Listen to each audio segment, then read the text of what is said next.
we're interested in getting some information regarding your sighting of a large fireball the night of the 14th. Yeah, I saw that, yeah.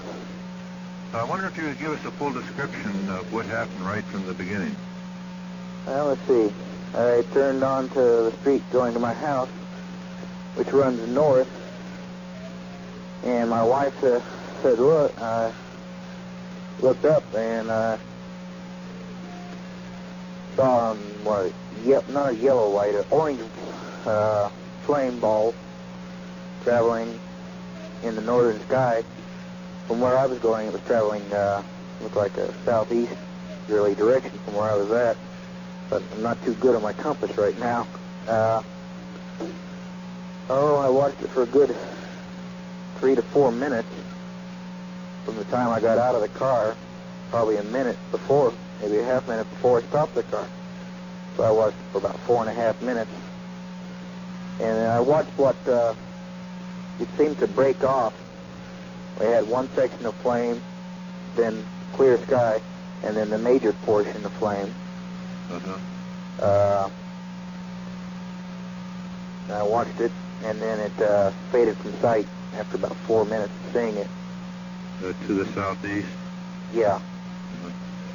Was there a fairly heavy cloud layer at the time, or was this rather... No, it was crystal clear. I could see all the stars and everything. We were in between clouds and everything, and it was clear all the way up. There was something mentioned on KJR Radio about you contacting would-be air station.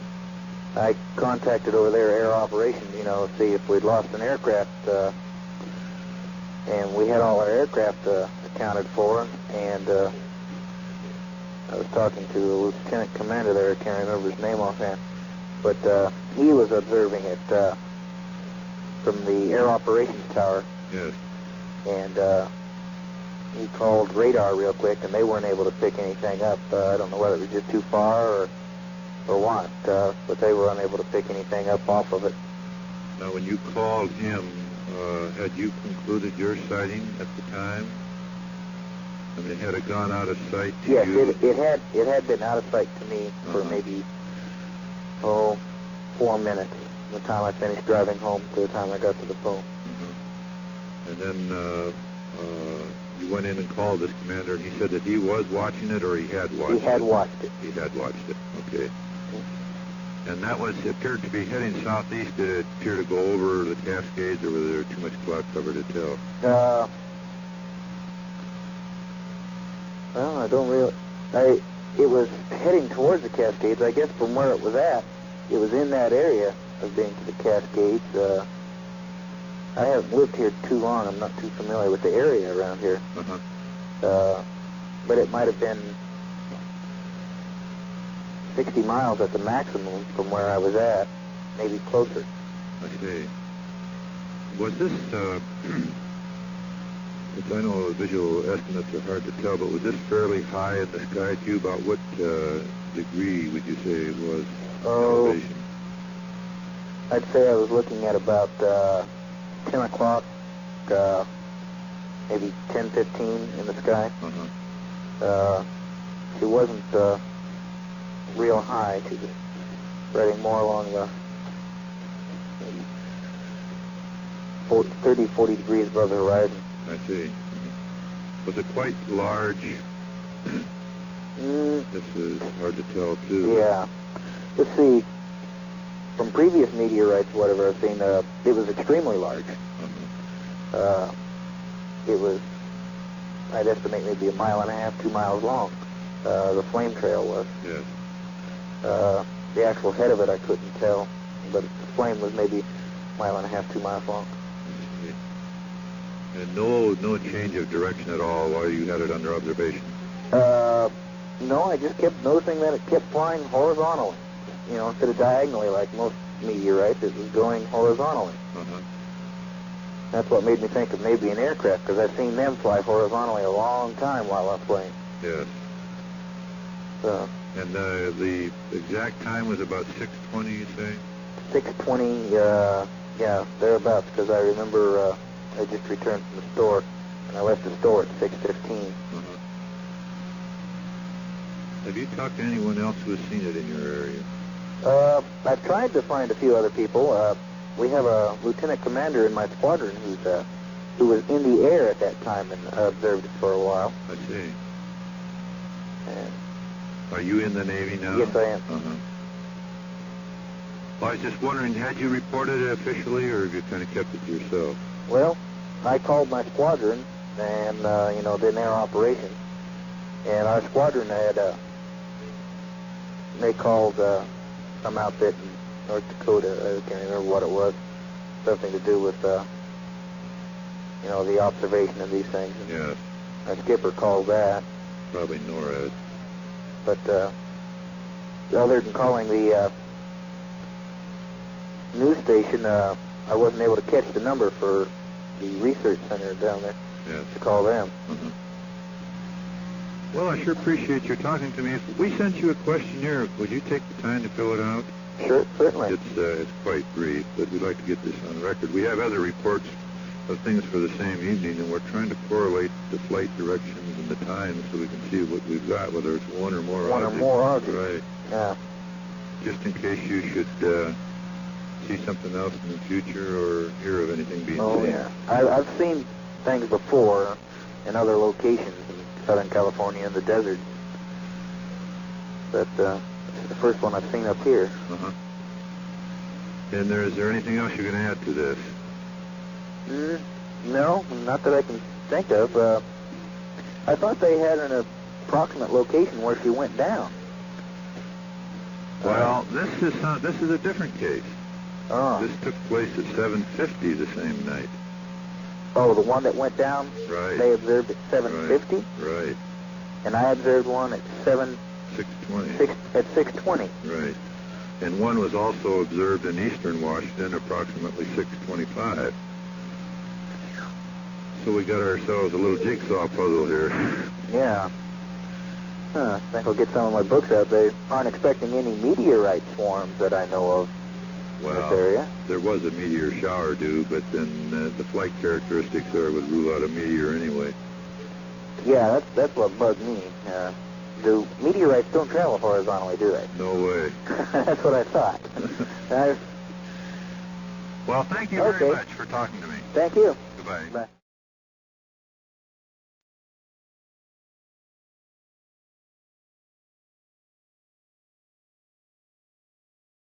I was in a private aircraft with two other guys coming back from Walla Walla.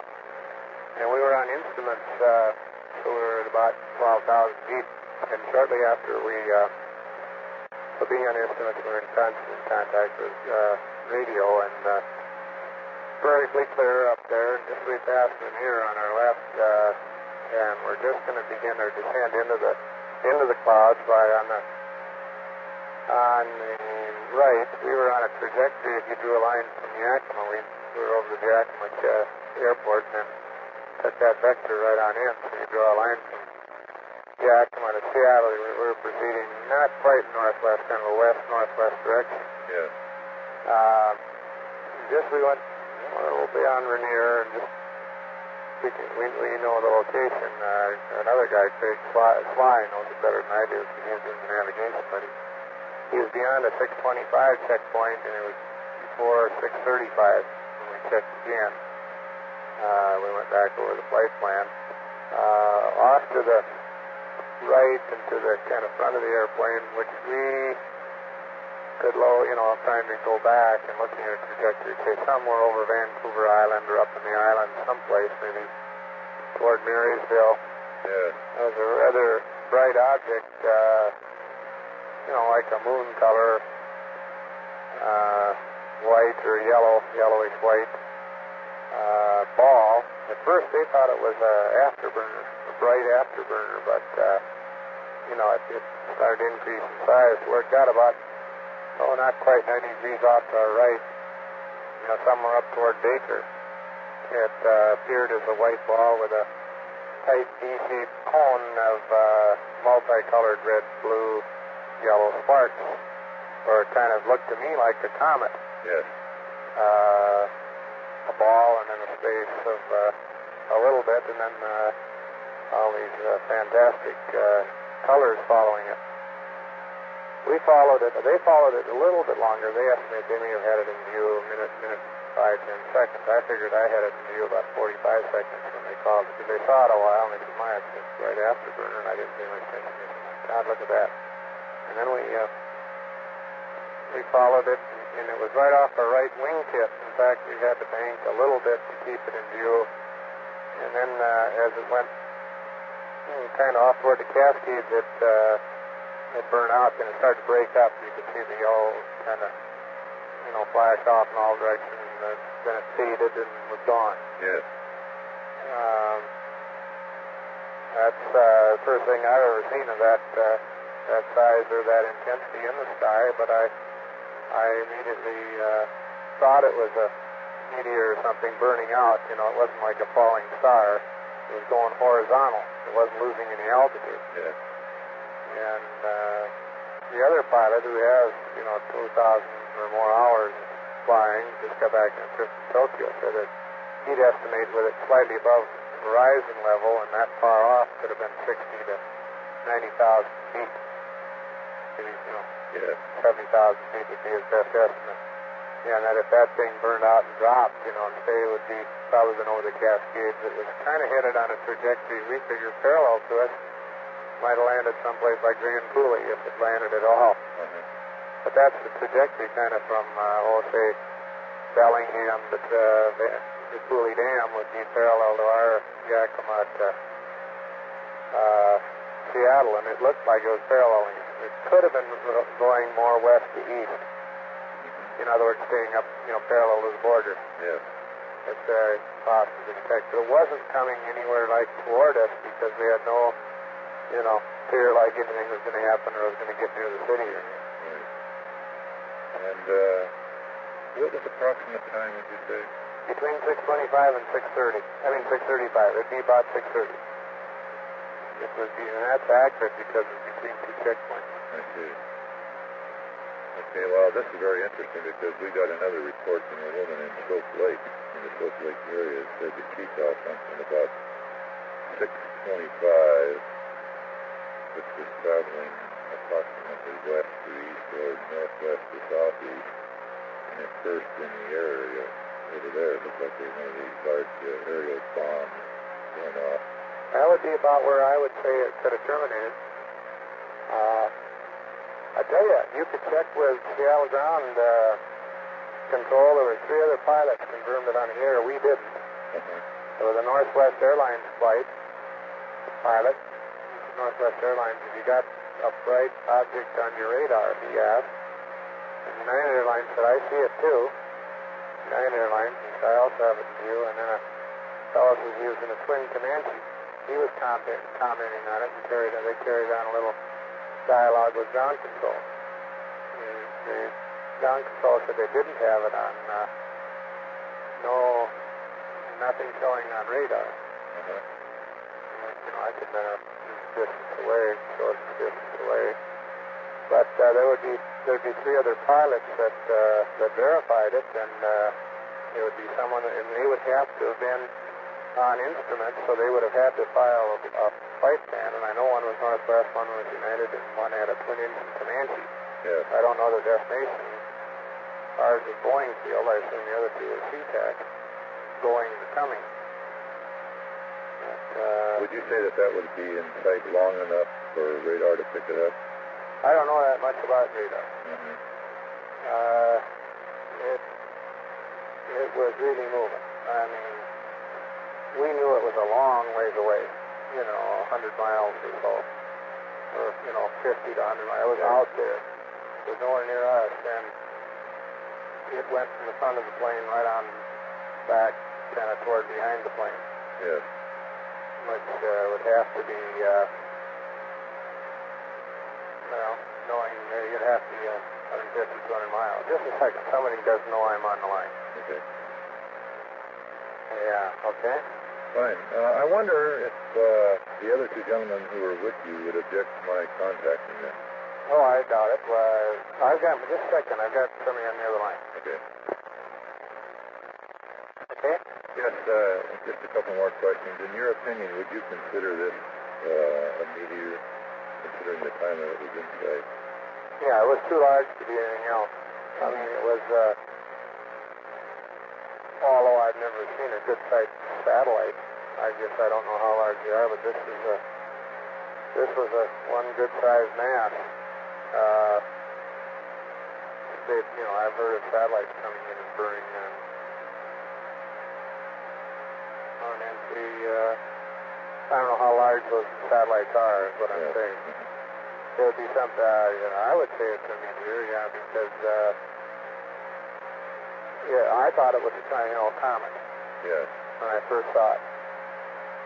That would have been my, but comets are in sight, as I understand it now, doing more research since I saw it, they're in sight much longer. Yes, so they don't move like meteors anyway. No, and this thing was moving. So then, based on what I found out since, I was meteor. In fact, when we saw it burn out and disappear, I said that must have been a meteor. Now, I know there's a newsman here in town who'd like to talk to you. Would you be interested in talking to him? Sure. And then you wouldn't object if I passed your number on. No, not the least. Thank you very much, Doctor. Good. Goodbye. Bye.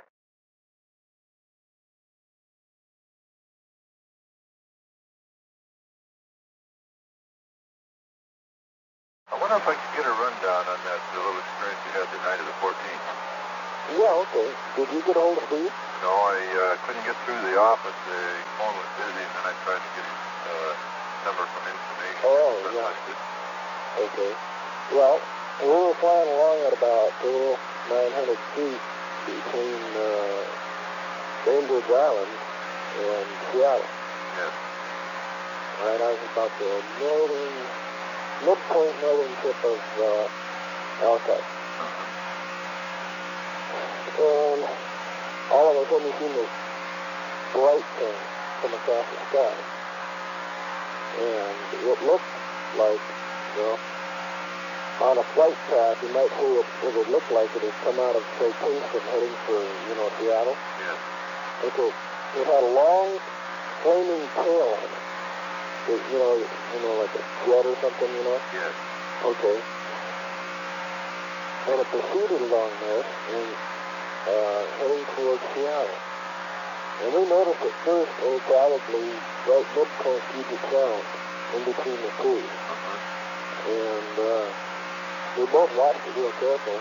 And I called King County Tower on the radio and notified them that I had seen it.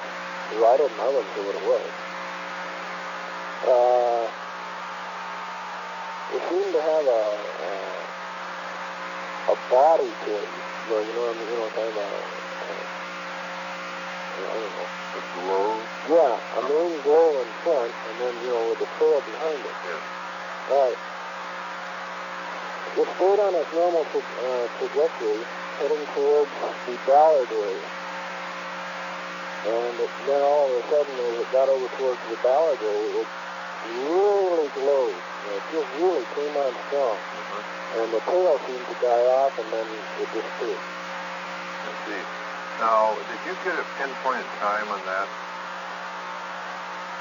It was between 6 and 6:30, I can tell you that, definitely. But King County Tower would have my conversation on radio. It was supposed to record all conversations. And when I talked to them, I told them, and they said, well, they'd get in touch with the proper authority. So if you probably contacted the FAA, they would have that on transcript, exactly what time it came through. Yeah. How about altitude of that object? Do you have any idea? It was probably,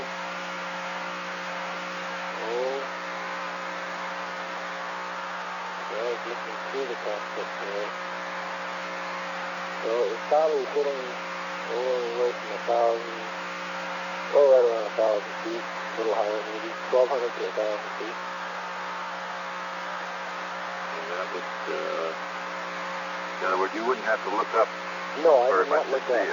No, all I did was look right up the side of my helicopter and we seen it. And it never did appear like it had, crashed or anything like this. It just all, really glowed real bright, and that was it. Well, now, we had another call. I'd like to be interested in this. We had another call from a party living on Queen Anne Hill, overlooking the water. Yeah. And he said he was watching the news between 6 and 6:30. He couldn't pinpoint the exact time, but he said he spotted this thing coming down the sound, almost due south, north to south. And he said it got almost abreast of Seattle, due west of Seattle, as he saw it, and the thing seemed to make a 90-degree turn and just headed east.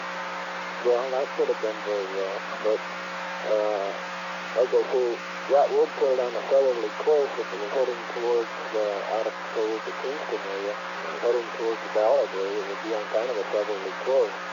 But when we seen it, it was more or less heading over towards an eastbound heading, because it was, you might say it was flying abreast of it. Yeah. What would you say the duration of the sighting was? From the time you first saw it until it just blinked out? Probably...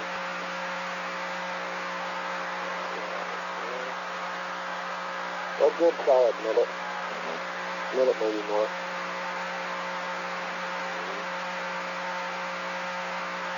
You didn't hear any other air traffic on that? No, I even asked Power in my conversation if anybody else had sighted it, because there were other aircraft in the air at the time.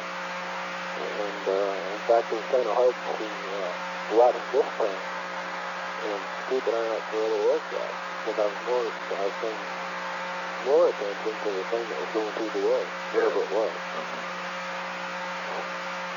Have you found any debris or anything out in that area? No. You see, there's a conflict here. We know we've got two different objects for that night, and possibly yours could be a third. Oh. And we're trying to pin it down exactly, get the times as exact as we can to get this jigsaw puzzle put together. But we know there's two different objects. One was seen about running about 6:20 to about 6:25, and the sightings range almost in a straight line from northwest up to Vancouver Island and on into BC, southwest or southeast over to the Grand Coulee area. Then we have your sighting, which is much lower altitude. Yeah. And then there was a third one, which involved the so-called impact area down around Centralia and Chehalis. Yeah. Well, do these meteorites, when they come in like that, do they bust off at times? I don't know anything about it. Well, occasionally a large bolide, which is really a large piece of junk, will explode. But usually when they do, why, they're heard for miles. The flash is just fantastic. So I doubt that's what we're dealing with. And of course, they usually only last 2 to 3 seconds, maybe 5 seconds up to the most. Oh, I see. Oh, this lasted longer. Yeah. Because I covered quite an area just in my helicopter. And my co-pilot, he was watching it the whole time too. But like I say, you could really pinpoint the exact time if you contact King County Power, or actually contact the FAA down on Bowling Field, or King County Field now.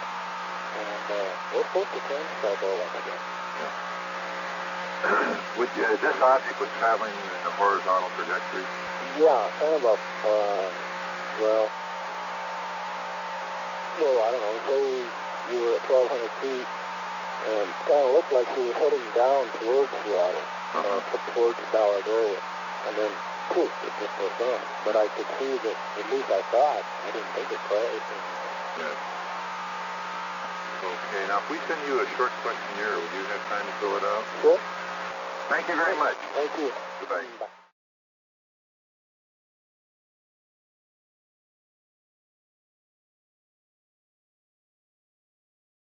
Yeah, Bob, this is Chet over at KJR. How you doing tonight? Oh, busy. I bet you are.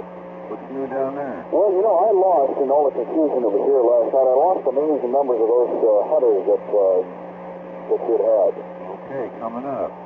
Okay. Well, what luck have you had in plotting this thing? Oh, we're coming up. Putting the pieces of the jigsaw puzzle together. We know we've got 2 and possibly 3 different objects. And And I'm waiting now for some questionnaires to come back. For what I need is final time and the directions, the flight directions. Right. And when I get those put together, well, I think we'll be coming up with as many as 3. Does it look like a lot of the stuff took place between 6 and 7? The majority, it took place between 6 and 30. 6:30. Yeah, and then that impact business down there in Rantahelis, we're going to really have to dig into FAA for that to get that times and the different information reported by those airline pilots. Because apparently there weren't too many people on the ground that saw that. Yeah, we couldn't find, we talked to a few people, we couldn't find anybody who saw it down there near Sahelis. It was just evidently seen by these pilots. But what makes me, I do believe there's a good chance something went down there is that, you know, the pilots that did see it go down, at least according to Fort Lewis, did say it appeared to explode at low-level elevation. And of course, then there's a pilot who says it definitely was a crater-type object, you know. Yeah. And I went down, when we were flying down there Friday, looking all over, I saw, you know, about 3 or 4 slash burns. But if I was flying in an airplane and I was a military pilot, if I saw something that, you know, appeared to be a flash burn in a heavily wooded area like that, or appeared to be any kind of a burn, I don't think I would say it was definitely a crater, unless, you know, I could actually tell it was a crater, you know? Yeah. And the flash burns we saw didn't look anything like a crater. You know, they were just had a bunch of wood piled on top of each other, and they were just burning away. Yeah. Well, I listened to the description was given by that Army helicopter pilot, and he didn't seem to think it was a flash burn. Yeah. So I hope, as soon as we can get some good weather down there, we're going to go back down for one more look, and I sure hope it comes about pretty soon. Say, you know, I got a call this morning from a Dannington. Did anyone forward information to you on that? No, not that. Okay, well, he said he called KJR early this morning, and they gave him our number, and he was calling from Seaport, Washington. And he's in the Navy up there, stationed at the Naval Barracks in Seaport.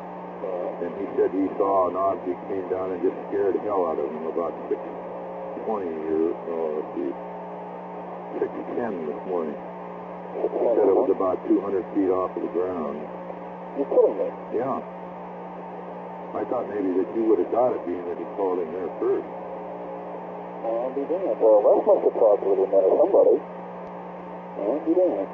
And I've been so busy I haven't been able to get back to him. But I'll tell you, when I was talking to him, his voice was still quivering. He says, boy, that thing just scared the shit out of me.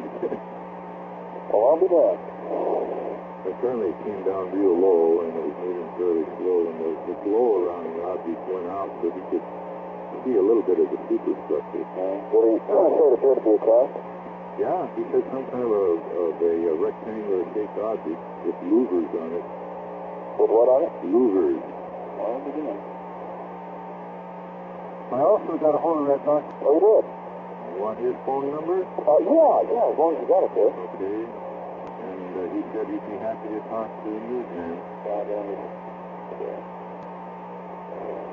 I was wondering what his number was. We did get a couple of nice comments on tape from him. Good.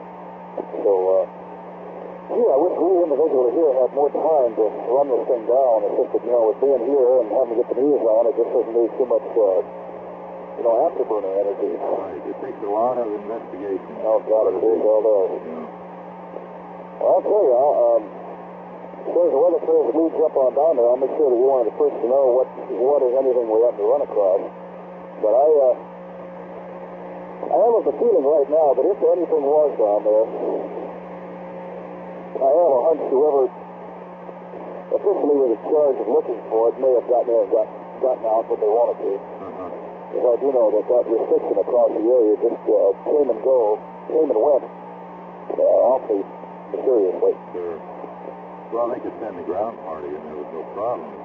Well, the only problem with that is that they didn't have it pinpointed that exactly. They had it in with a very large square mile area. It is rugged country up there, and you probably could stumble around for a couple of days without ever running across it, you know. But, take this into consideration. They can go in there for the cluster. They've got sophisticated cameras now with infrared, and even if the thing had landed and taken off within 24 hours, they could go in and take a picture and still know it was there, or had been there. Well, sure. So, who knows what they're going to do? Yeah. They're not talking as usual. Well, that's interesting. Okay, Bob, we'll check back up with you later on. Thank you. Thanks a lot. Okay. Bye-bye.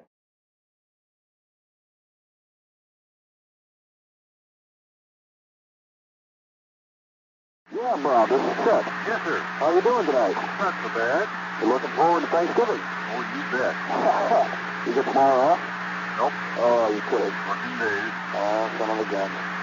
Well, it's funny, but I'm going to get the first Thanksgiving off I've had in 4 years. Good for you. So I'm kind of excited about that. Great. Well, I was just getting ready to leave here, and I thought I'd give you a buzz. Figured that I was on the phone today for a couple of hours to the supervisor that worked at the FAA Flight Control Center that night, on the 14th, and I also talked to, I forget the guy's capacity, but he works in an area of support to the radar man. Yeah. And I talked to them, and for the first time since this whole thing began, I'm convinced that something did now go down in that general area, did impact, did cause a crater and some sort of a fire. And I also talked to the pilot, Rich Morgan, again tonight. Yeah. And I think the problem is that, number one, everybody is looking in the wrong area. I think they blew $1,000 worth of helicopter rides to nothing. We were looking in an area just east of Chehalis, but was really, I think, just about northwest, or north or west, or whatever it is, of the area where we saw this thing. And we were just a little bit too far, what would it have been? Too far South. Too far south, yeah. Like 13 miles south. Well, whatever it would be. I haven't really had a chance to sit down with a map yet. So anyway, we were just a little bit off the track there. And I'll tell you, I don't know how the hell that happened, because we got our bearings from McCord that day, who vectored us in, and they told us that was the area, and all the other news people and shoppers that day seemed to be searching in the same area, so I just wonder if perhaps somebody vectored us off in the wrong area on purpose. I mentioned this to one of the fellows the day after when they first started the search, and they changed the location from the McKinnon area south. And I said, it sounds very much to me like somebody doing a little bit of job in here. Well, there's just, there's still just a lot of things that don't gel. Now, maybe somebody made a mistake or whatever. We were in the general area of McKinnon, Cinnabard area, that type of thing, but I don't think we were where I'm going to have seen it go down. Anyway, one of the interesting sidelights that occurred today was that on Friday, I have an appointment there with one of the supervisors at the Flight Control Center in Auburn, and I'm going to be listening to tape of radio transmissions that night. And so that may shed some light on. Well, you got good connections out there. Well, it took me an hour and a half, two on the phone to get through all the red tape to find out that, I was aboard. Yeah. Did you get all this conversation on tape tonight? No, I didn't. And then what else? And then I'm going to see if I can work out a deal with commanding officer the next time they run a training flight. If they can, as a courtesy to the news media, run us by and see if we can stop that area, see if he can take me back to where he saw this thing. Yeah, well, is he still insisting that he saw something on the ground? Oh, yeah. And the three people who were in his chopper, his co-pilot and navigator and the other guy, and they all saw this thing. And I asked him, now he says, now he changed his story a little bit. We had him last time saying definitely it was a crater. Now he says, well, to all rights, it looked to him like a crater, although it could have been a flash fire. I said, well, what do you mean? He says, well, you know, I see from that height and in the dark, I suppose there's a chance that it could have been that. But he says, that's not what it looked like to me. He says, that night when we were going out there to look for this thing, we saw 3 flash fires before we saw it made this sighting, and they looked different than the critter-like object that we described. Yeah. Well, how about the FAA? Did they say anything about tracking anything going down? They said nothing was tracked, no. Nothing was tracked on radar.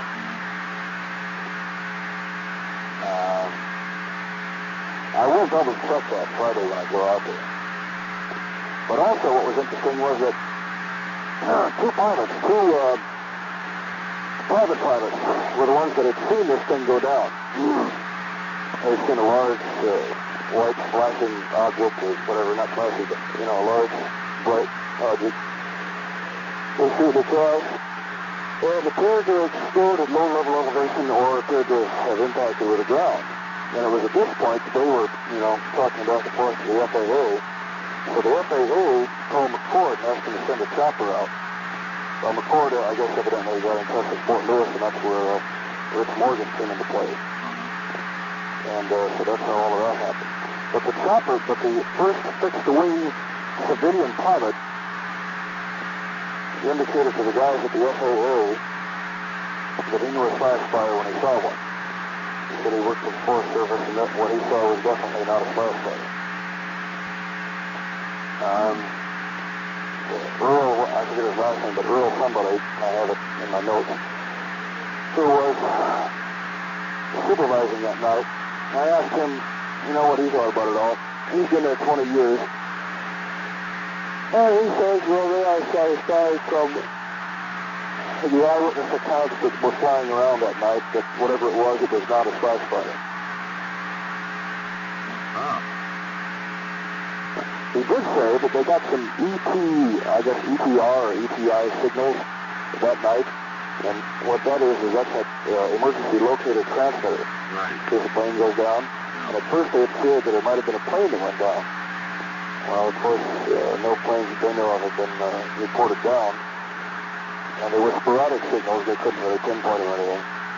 So that was the original purpose for the helicopter. So anyway, that's where it all stands now. That's very interesting. That someone didn't make a mistake to you regarding picking up heavy static, did he? Well, he did say he tried to talk with Lewis County. He said that they do have an all-purpose frequency band because they are an emergency action helicopter. In other words, they work out of Fort Lewis on a, if there's a national disaster or somebody's lost or any kind of emergency help is needed, that's the type of flights they fly. Yeah. And he did say that they have a all multi-purpose band that they can call anybody with. And he called the Lewis County Sheriff's Office and tried to get him to send somebody out there, but he did say there was a lot of static and stuff on the radio that night. That's important, too. Now, what does that signify? Well, of course, when UFOs are in the area, they have a tendency to create terrific radio interference in the form of either partial disruption or complete disruption. And it is usually noticeable at first in the form of heavy static. The thing that impressed me was when that thing first came on the air the next morning and he described this thing on the ground as looking like a big oval, brilliant in the center, and like fire around the edges. And he's seeing this thing through a cloud layer 3,000 feet up. I am sure now. I mean, I wasn't sure before, but I am sure now that something something did hit the ground out there. And I just wish to God that this thing goes out, we can at least pinpoint where it was, if indeed it did hit. There's just so much damn country out there, you know. I wasn't sure whether he'd be able to, find it again. He did say that he could vector himself into the general area that he was searching that night, but he didn't know if he'd be able to find it again because it was dark. He couldn't identify the type of terrain he was over, except that it was hilly. So I'm I'm hoping that my next step is that I'll be able to talk to his commanding officer and to letting me go with him the next time we have a training flight in that area, and then let us just shoot on over there during this thing to take a look for it. Well, I'm very inclined to think that if you do find the spot where it came down, instead of finding a crater, you're just going to find a big depression in the ground, maybe with some burned or scorched areas around it. Oh, that would be something. Anyway. Because we get back to some of the evidence that usually shows up with any kind of a meteor or a bolide impact, such as the sonic boom when it's coming in and the seismic activity and so forth. And none of this stuff has showed up at all. Now, you're sure that no seismic activity has showed up? No, I checked with the University of Washington. They said absolutely nothing. And that area up there is saturated with seismic. Well, that's very interesting. That's very interesting. And I asked the man specifically if anything had hit of any size to be a crater which had been described, or even slightly repeat that crater, if it would register, and they say absolutely no question it would register. I'll be dying. And then the bolide come in, and it's really big. They make one hell of a ton of thing. Well, what have you been able to determine? Anything new or anything startling? No, just what I passed on the last time we talked, that there's definitely 4 different objects came in 4 different places at 4 different times now. Bob, do you suppose I could get you to send me a summary of your activity on this trip? Oh, I'm writing up a report right now. You are? Yeah. Are you going to include any kind of a map or anything with it? It would be a marked map. Okay. Very definitely. Well, can I get you, when you get down, I have to send you a copy of it? Absolutely. And everything that you can have on that stuff, because that will be a great help to me as I continue on with this thing. Will do. Do you have any, do you know any people down in the Sahilus area, or the McKenna area, around in that area that, if we got this thing decently pinpointed, and perhaps couldn't get in with a chopper, could help us look down there? No. Okay. Our closest contact is down in Longview. I see. Okay. I just thought I'd check that out. When do you think you'll have your report done on it? I'm going to try to have it out by Monday. I see. Is this coming out in the regular newsletter? No, it'll be separate. I see. Special report on this particular incident. Who gets copies of this, by the way? Well, I thought I'd mail them out to all the news media. But I'll get yours out first if you want me to. Yeah, I would appreciate that. I will do that. Okay. When are you working Monday? When am I working? What hours? Oh, I work on the air from 5 until 11. And then I usually have 3 hours during the day that I just usually use on my own time. So, well, if I get this thing finished, I'll deliver it in person. oh, well, that'll be fine. Gary West, I don't know if you're familiar with Gary, but he works here in the afternoon. Les works here in the morning. And, just pop in and drop it in, that'd be more than fine. Will do.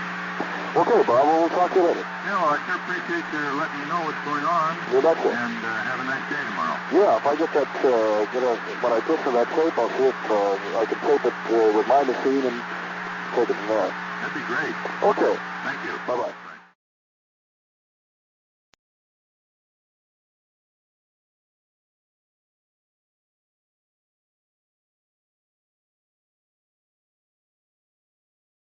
Oh, I was going to ask you, did you ever complete and get typed out your results of the investigation of the 14th? Just finished typing it tonight, and I'm going to get her on the mimeograph tomorrow. Oh, good, good.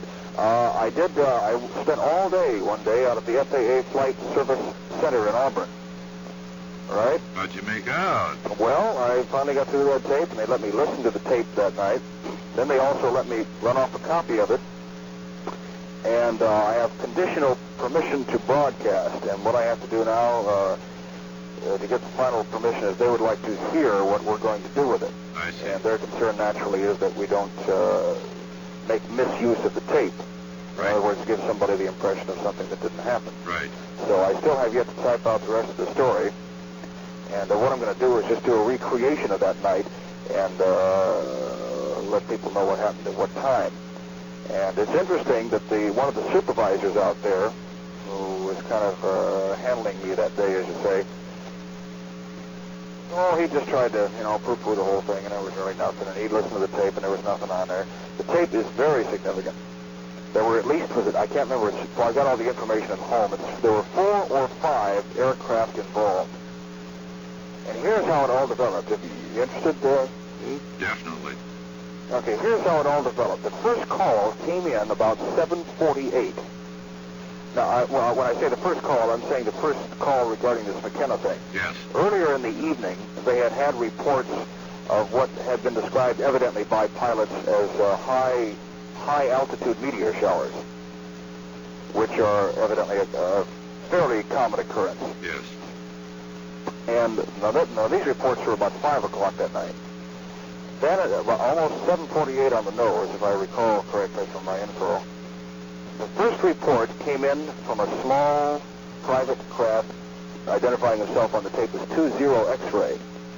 And he was flying in that area near McKenna, flying in a, what was it, a southerly direction? No.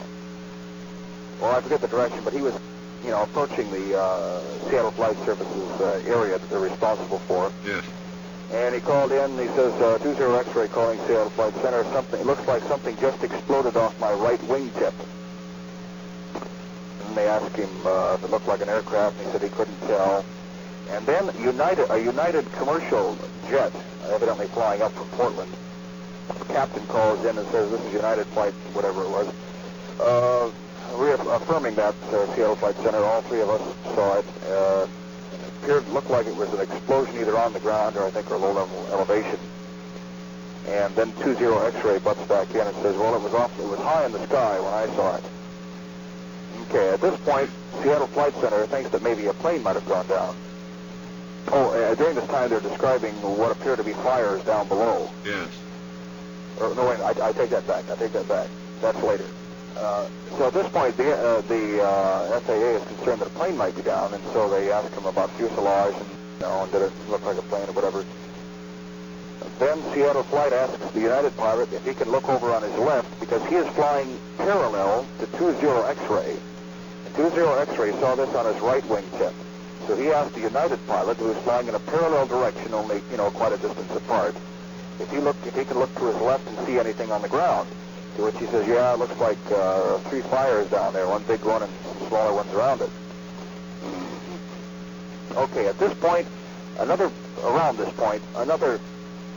private craft comes in and says, hey, I heard you guys talking about this fireball thing that I saw to my east.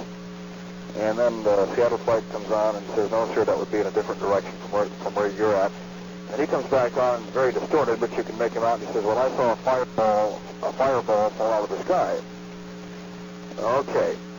So then Seattle Flight Center starts getting some sporadic ELT transmissions. You know what those are? No. Okay, that's an emergency locator transmitter. And that is FAA, all planes are required by law to carry these things. And upon impact, they go off and give off a signal if they're working right, so that rescue craft can find a downed plane. So they start getting some sporadic emissions, which is a fairly common occurrence, but nevertheless they never take any chances, Yes. They always got to find, try and find out, sometimes a pilot will jam something against one, they'll go off and all sorts of stuff. So at this point, with what the pilots saw and the sporadic beeps, they're really kind of thinking a plane might be down here. So then there is another private craft. Oh, by the way, and then during this time there was another commercial liner, I believe it was a Northwest Orient, who also confirmed the fire on the ground business. Okay. Then they go on by and go about their business. The United pilot is asked to swoop down as low as he can see and tell him what he sees. So at an elevation of 10,000 feet and descending, he gives his description of the fires below. Now, he's still pretty high up in the air. And he then plots he gives the Seattle Flight Center his coordinates so that they can plot the area where this thing is. Yes. Okay. So then they're gone. Then another private craft, I believe he's identified as Gross 54, comes onto the scene. He tells them, he tells them he can see the fire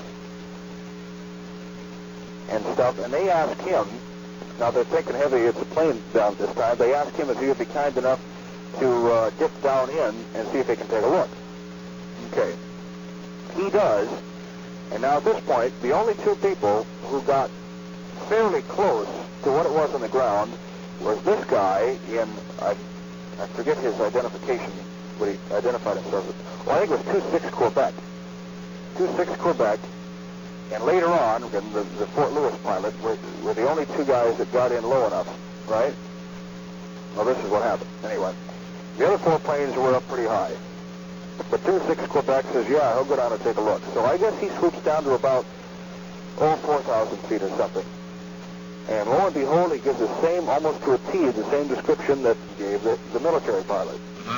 He comes on and says, he says, whatever it was, whatever it hit, must have gone in vertical. He says, if it was a plane, it went in vertical, because it looks like there's some sort of looks like it gutted out the area, looks like kerosene or some kind of fuel burning. He says, what else did he say? He says, this is the point where he says, I've seen a lot of slash fires, and that's no slash fire. So is this the one that had previous experience with the Forest Service? Well, evidently, yeah, this is the guy. This is the guy that says, I've seen a lot of slash fires, and that's no slash fire. Okay. He says, the area is pretty gutted out down there, and I can't remember if he used the word crater or not, but it was, it was obvious to him at 3,000 or 4,000 feet that it was not a slash fire, and that there was some kind of a hole in the ground, or what appeared to be a hole, which is the same description that gave, and the three crewmen who were aboard the chopper talked it over, and that's the conclusion they came to, that it was some sort of a crater. And this guy in 26 Quebec were the only pilots that night who went down close enough to get any kind of a look at it, and their descriptions match up almost to a T. That is good. And the next thing I found out, the reason why nobody found it the next day, including us, is that we were looking in the wrong area. Well, should you have been looking further north? No, well, we were northwest of where, according to this United Airlines pilot, he saw this thing. Yes. And the elevation of the peaks around there does not correspond with the area that we were looking at. Would that put it about 13 miles south of McKenna, the original? Or they should have been looking? I've got the coordinates at home, and I can't. I think that sounds about right. I've got the coordinates in pilot talk. Yes. I don't know physically where that place is at. I know I've got the coordinates written down in pilot lingo. Yeah. But I do know that we were a good 4 to 5 statute miles out of that area. Right. We never looked. We should have looked. See, what's opposite of north-northwest? South-southeast? Yeah. Okay, we should have looked more south-southeast. Well, the reason I mentioned that was because when I talked to the FAA information officer, he gave me about 4 different locations that they had. Well, I'll tell you, as far as I can determine, we were down there the next day in a helicopter, and there were 2 other helicopters, the Fort Lewis Sheriff's Office, and I think a news AP had a helicopter down there. And we were all looking in the same area, which is not the right place, according to this United pilot who radioed in his location at the time he was directly over this thing. Now, granted, he was descending at the time he gave his location over this thing, but they tell me at the FAA that would have put us within a mile of it. Okay, now here's an important point, too. I was reading some statements made by some of the astronomers who came out here to investigate this thing, and they all stated to the man that there is no case on history where a meteor has ever struck the Earth and started a fire. Well, that kind of set me back a little bit, I'd never heard of that before. So what if something struck down there, plowed in, why, it wasn't a meteor?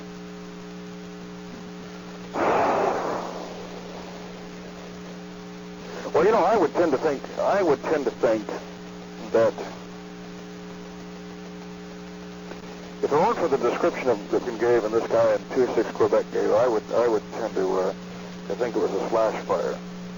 You know, because I've been thinking about that too, and I have to agree that if a meteor probably hit, you know, number one, as you said, it would have registered on the sensors for the seismograph. Oh yes. Number two, it probably would have caused quite a jolt around there. You know, if there was any kind of a massive object. Well, every person within 25 miles would have felt it. And the only thing, one of the other possibilities is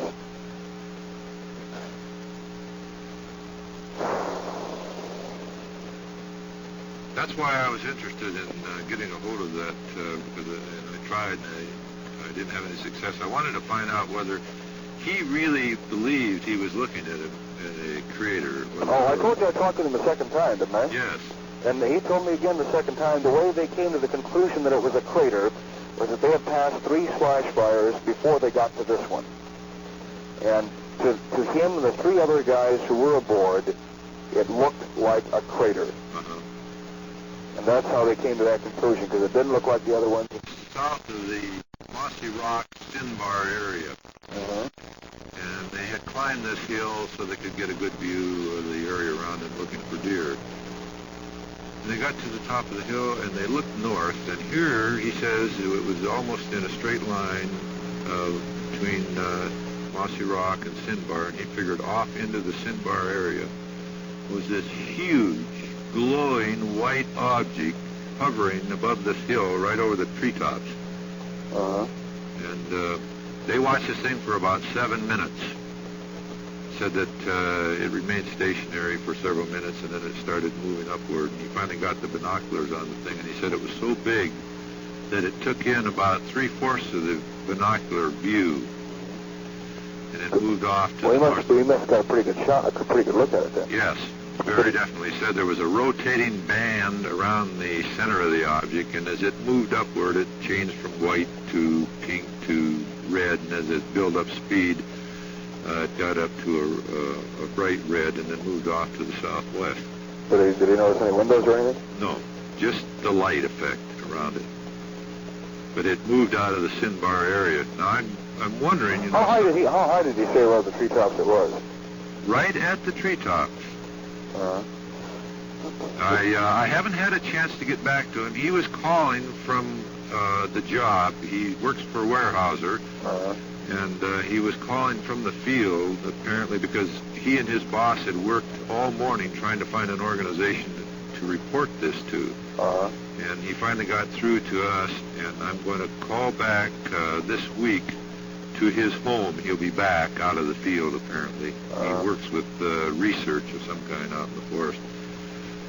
And go into this a little deeper with him regarding the possibility that this thing could have been sitting on the ground in that area. But, Just a second. Yeah. Oh, yeah. Hold on just a minute. The more possibilities I come up with, you know, if you look at all of the possibilities, you have to include that if there was a crater, there is a possibility, because of the logging and stuff in that area, somebody may have gotten a hold of some dynamite. Maybe some kids, right? Possible. You know, they could have just blown a goddamn hole in the ground, you know, out in the woods, just so nobody would get hurt, just to you know, blow up some dynamite. And they could have just you know, thrown about 10 sticks in and just a little long fuse and got the hell out and just blew a hell of a hole in the woods out there. But considering the fact that it's super rugged territory, it's not very likely that they would You're go right. that far. You always have to look at that. Yeah. And then, of course, that particular case there is only part of the picture, because we know there were 5 objects that night, 5 separate objects at different times and different locations. And this will show up on the map I'm going to send you. And it all started just about a little after 5 p.m. Uh-huh. And these objects, every one of them were traveling, with the exception of the one down by Sinbar, every one of them were traveling in a horizontal trajectory, and this is an extreme rarity for any kind Well, of... all right, you have to look at this, too. It could be possibly that working in what what's his name, 26 Quebec or whatever, what they were hovering over could have been a slash fire, a large one, or it could have been a slash fire where they, maybe a bulldozer had dug out a big hole to keep it from, spreading around or something. I just, there's just so many possibilities of what it could be. It just is, it's mind-boggling. Oh, sure. And it could also be something sitting on the ground. Yeah, I tell you, I'm so damn discouraged about this thing because blew $1,000 worth of helicopter rides looking in the wrong goddamn area, and I just know that, somebody's probably gotten to this thing long before now. Whatever it was. Right. And I'm just debating on whether to keep trying to get in there and take a look at it. See, the big problem on that particular case was the lack of witnesses on the ground to get any kind of a triangulation. And I only know of 4. And this is rare, extremely rare for anything that spectacular coming out of the sky, even in a desolate area like that. Hey, Bob, do you know, I don't know if you ever catch the Tomorrow program on NBC? Occasionally. They had an hour one night on UFOs recently, maybe a couple of months ago. Well, that's when the airline pilot was on, or the ex-military pilot. I guess he was the airline pilot. I believe it was. Yeah. They also had a producer on from this NBC special that's coming up. Right. Okay, you recall him talking about this number, this toll-free number that some government organization, I believe. That's Alan Hynek's organization, Center for UFO Studies. Yeah, in other words, there are only a few, agencies in various areas that have this thing. It's not a public number. Yeah, it's just for law enforcement agencies. Yeah, have you ever been able to get your hands on that number? Sure, hang on. And where is that? What city is that in? That would be, it's in, let's see, it's in Illinois, the state of Illinois, in, I think it's Evanston. And what's the organization? Center for UFO Studies. Center for UFO Studies. Do they depend on you for some of their information? Oh, yes. Any organization they ask to feed to them. Did you happen to talk to them about this incident? One of the investigators called him. I see, one of your people. Right. And had they received any calls from any law enforcement agencies about this thing? Up to that time, they received nothing. But after your investigator called, had they gotten anything from anybody? No. In other words, nobody called them about this thing? Not to our knowledge. You see, the problem here is that this thing didn't break into the open until the McKenna story came out. And all the activity that preceded was just swept under the rug. In fact, I think the whole McKenna story would have been swept under the rug if it hadn't been for KJR. Yeah. That's the sad story of the UFO subject. There's another number you might want, too, Chet, and that's the Department of Emergency Services in Olympia. Department Emergency Services. Now, the emergency number there, the reason I'm giving you this is they take the UFO reports, but the emergency number is... And that's where? It's in Olympia. And what do they have to do with it? Well, they handle the reports through civil defense. I see. Well, I'll tell you, I got one last shot at this thing down at McKenna, and that is, I've talked to Wigan's CO about the chance of them, on one of their training flights, letting me go along with Wigan in his helicopter and diverting to that area to see if he could find it once again. And they gave me a conditional okay, and that he could do that if, like, for example, I was doing a story on their, massed operations down there. He could do that, which I said there's no problem. So far, I haven't heard back from him, and I was going to give him a call here pretty soon, and I haven't had a chance to. But that's about my last shot. You got to get in there with some sort of an aircraft. That's all there is to it. Oh, that's the only way. And I know that the station isn't about to go for any more helicopters. Well, if it was midsummer, it'd be a different story. You could get party together and walk in and kind of scour the area, but not. Boy, I'll tell you, Bob, you could walk in there forever.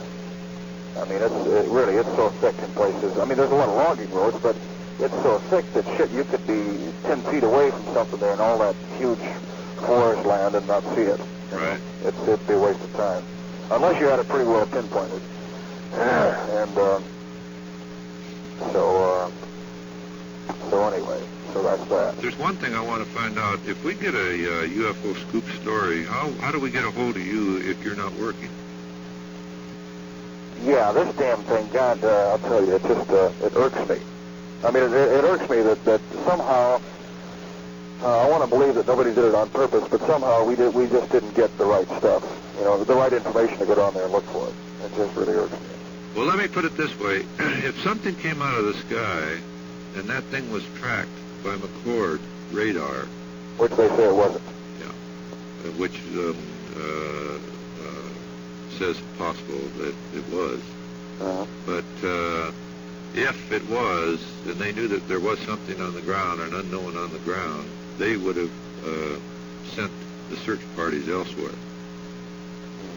Well, that occurred to me too, but why would they, only divert us by about 4 or 5 miles? Why not 10 or 15 to really keep us away from it, or 20 or 30, Well, with that kind of terrain and that kind of weather, you were quite a way south of the original position of 13 miles south of McKinnon. Yeah. Oh, son of a gun. Well... But like I said, if they could send a helicopter over there with infrared sensing equipment, any area where they thought something came down, and even if it had left, if it had crashed or if it had landed and left, they would have known about it.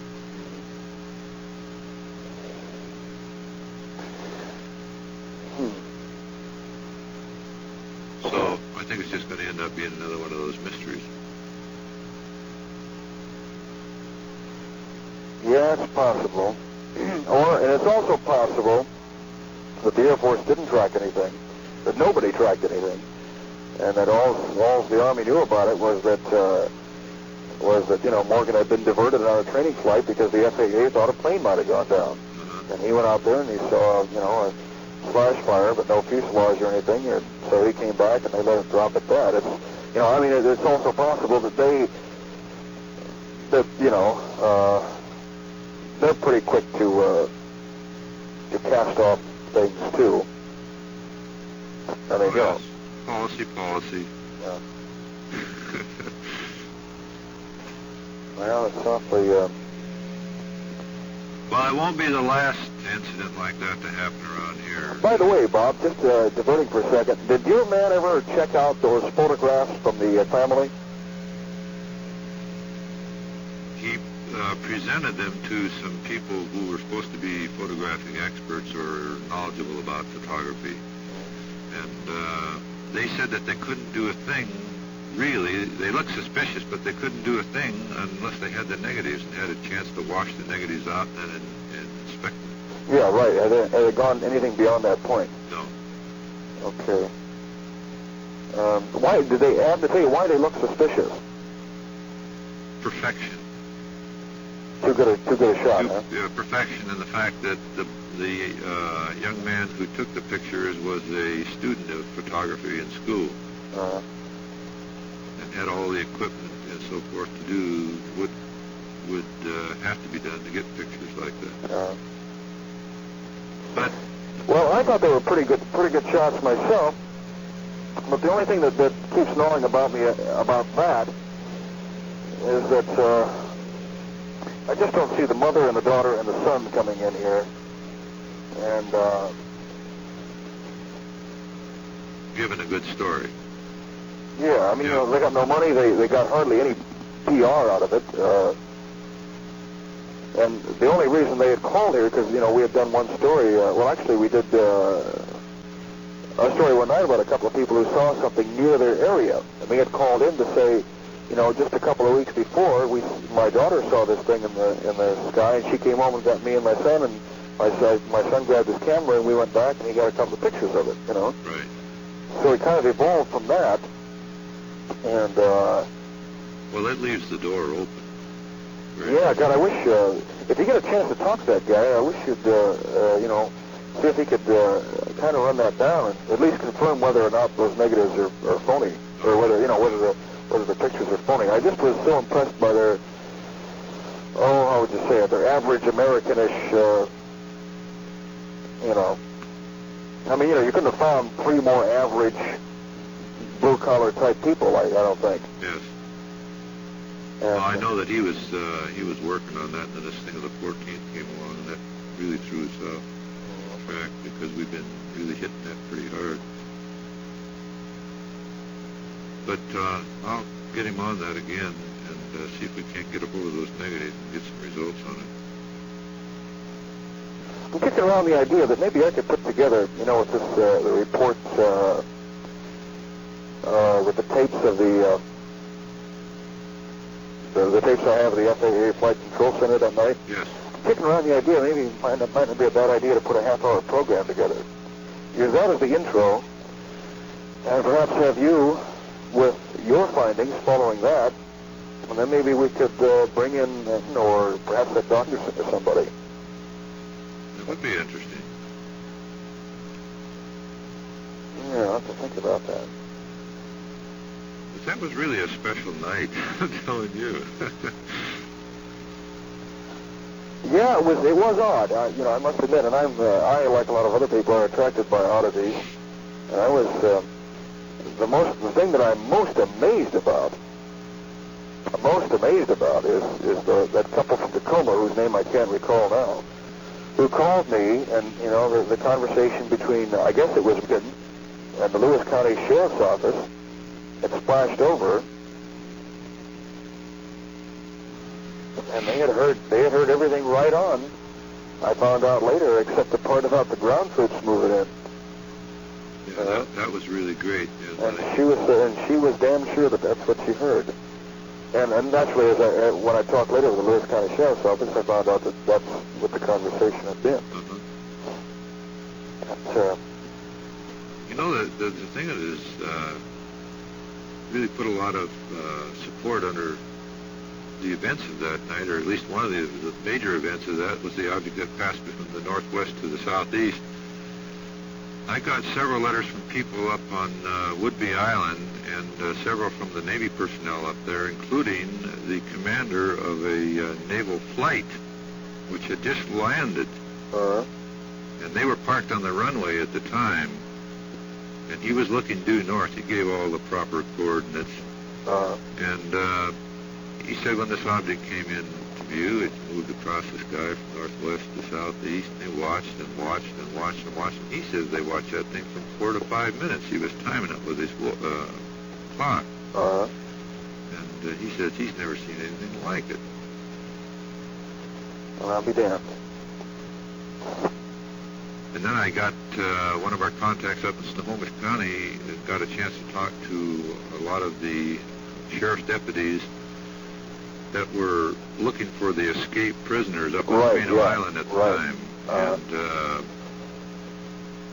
that was another object in itself there. That thing passed from due north to straight south right over Camino Island. Going fast or slow? Very slow. In fact, the one officer who first spotted it in the northern sky, he says at first it was 2 brilliant orange lights hanging in the sky, and then they expanded and merged, and then the thing started to move and the sparks started flying out the back, and here she came, due south, right over the island, and heading due south towards Seattle. And that's where that copter pilot McKenna picked it up, and then that student on Queen Anne Hill. I'll be there. Well, the next step is, I guess, see if I can get a clear day and see if the Air Force will let me go in a helicopter. He said he'd like to go out there again, just to see what it was. Oh, that would be great. Get a nice clear day. Wow. Well, I'll tell you. Well, listen, since that happened, have you had any other reports of anything of any kind of nature? No, things have been real quiet around here. Oh. Well, Well, very well, do. I'll kick around the idea of maybe putting together a half-hour program on that tape. Would you be interested in that? Sure. Okay, if I... The determining factor is time, if I can get time enough to schedule everything to do it. Well, I think that might be, might be kind of fun to do. Well, your listeners are real interested in that subject anyway. Oh, you betcha. Every time we have something like that, it goes, crazy. That thing was, I think down in, the call it tonight is odd. Did you ever call the two couple that I gave you the phone number? Oh, yes. Yeah, the ones that were driving down towards Milton. Well, she said they were out south of I-5 near Tacoma. Yeah, just entering Milton. Right, a little community there at Milton. Yeah, did you talk to him? Yes. What did you think? Well, I tell you, he said that this object was huge. He said it was traveling under the clouds, and that I asked him, well, what about the size? How would you estimate the size? And he said, well, you could take a car key, the round portion of the car key, and hold it up to the sky and just hold it out. He says, that's about the size that thing was in the sky. This is the method used for determining size, real quick like. And that would be just about as big as your thumb out there, the end of your thumb. That'd be pretty goddamn big. And that is big. And he says it was low, under the clouds. And he said it came over the top to the car, almost the top, slightly to the west, and that when it got out in front of them, it just clicked out, just like snapping off the light. What kind of colors did he give you? Blue-green, blue-white. Huh? So, but unfortunately, the thing wasn't in sight long enough to really get any data out of it. Well, that baffles me. I mean, I just can't see why they wouldn't pick up something like that on radar. Unless maybe they do and just tell me they don't. I guess it's always a possibility. But then I got a call from the one guy who said he saw it. It was a shooting star. And another guy who said he saw it. Looked like a shooting star. Well, in other words, there were probably more than one or two people that saw it. Right. In your experience, have you ever called anybody and on something like that? Had them ever tell you that they tracked anything? No. There's very strict regulations regarding putting out that kind of information. Not only for the military, but the FAA too. That's something I never did ask anybody. I never did ask them if I called there and asked them about that, if they could tell me that. Something I should probably do.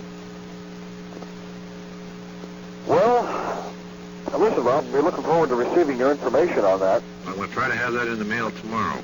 And I'll let you know, naturally, if I decide to put a half-hour thing together on that deal. Great. Okay? Right. Talk to you later. Right, Chet. Bye-bye. Bye.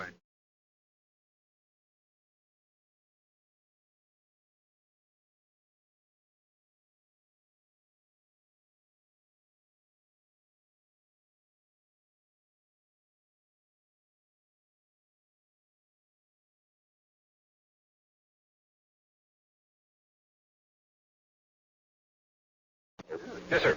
Bob, got this thing here in the mail. Yes. The evening of November 14. Uh-huh. Bob, if I am reading the map correctly, there wasn't just one meteor, but 1, 2, 5. 5. 5 objects. Let me ask you about that on tape. That's phenomenal, Okay. so to speak. Okay, Bob Gribble, Phenomenal Research. Okay, we have been told by the authorities, the Big A, that there was a meteor that crashed. First we were told in Centralia, then they started looking for it in eastern Washington. What do you think happened, and how credible is this, and how many objects were there really? Well, actually, there were 5 objects involved. Unfortunately, the one which was supposed to have impacted with the Earth around McKenna, Washington, was the one that really dominated the activity that night. And this is the particular story that was picked up by the news media. We started getting reports at about 6:20 that evening, and the calls came in all night. Of course, we put together the pieces of this jigsaw puzzle and came up with 5 different objects instead of the one. And I think the reason that the scientific community was not aware of these others is the fact that they were just completely ignored by the news media, or possibly the news media just did not know about them. Okay, now why would the scientific community get so hung up on this? You know, why do you think the scientific community is a little too fast to write off a UFO sighting? Well, oh yes, I think that the majority of the people associated with the scientific community will ignore any UFO report when it appears to be a meteor. And of course, they concentrated on that particular case because they wanted to get a hold of that meteor before a time lapse. And I think that they were lacking information, whereas on that particular evening we were just getting reports from all over western Washington and certain sections of eastern Washington, and they did not have this data available to them. Okay, now it's kind of a rare phenomenon if in fact there are these 5 objects, and it's kind of interesting that a lot of them appeared to break up and explode. Is that a normal behavior? Well, we don't know for a fact that they did explode. According to the witnesses, they did break up. Of course, when we get a description that an object has exploded, we immediately look for this clue. Was there any audible sound? Did they pick up sound waves? And of course, in none of these cases where they broke up did sound waves occur, nor did the case in eastern Washington where it was supposed to have exploded in a very violent explosion, according to the witness, did they hear any sound waves. So, yes, it is common in the field of ufology where these objects will break up and not create any sound pattern at all. Have you had any speculation at all what kind of an object would fly along, visible for, in case most of them over 100 miles, and why would an object do that and then break up? Well, we feel that it could be some kind of a monitoring missile which is attempting to pick up some kind of data in the particular area where the breakup was reported. Or we are dealing with an electrical phenomenon of some kind in which the object itself actually does not break up, but merely puts off electrical charges which make it appear that it has broke up. Outstanding, Bob. I'm still going to get a hold of you one of these days, and we'll tape a half-hour public affairs program. That would be great. Okay. Thanks, sir. Thank you. Right. Bye-bye. Bye.